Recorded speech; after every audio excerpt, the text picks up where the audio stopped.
رسول اللہ صلی اللہ علیہ وآلہ وسلم نزول قرآن کے وقت بہت سختی محسوس فرمایا کرتے تھے، اور اس کی علامتوں میں سے ایک یہ تھی کہ یاد کرنے کے لیے آپ اپنے ہونٹوں کو ہلاتے تھے۔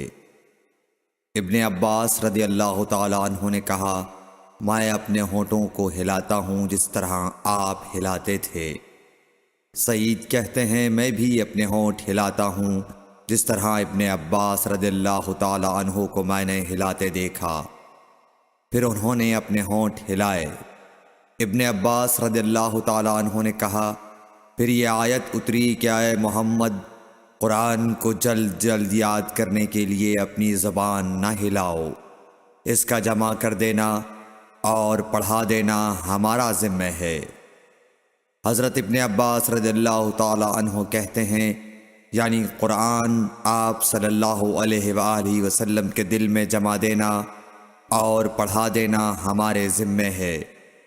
پھر جب ہم پڑھ چکے تو اس پڑھے ہوئے کی اتباع کرو۔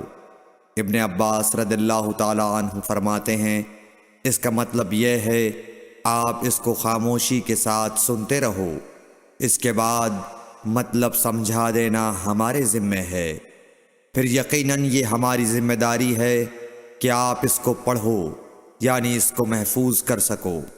چنانچہ اس کے بعد جب آپ کے پاس حضرت جبرائیل علیہ السلام وحی لے کر آتے تو آپ توجہ سے سنتے، جب وہ چلے جاتے تو رسول اللہ صلی اللہ علیہ وسلم اس وحی کو اس طرح پڑھتے جس طرح حضرت جبرائیل علیہ السلام نے اسے پڑھا تھا۔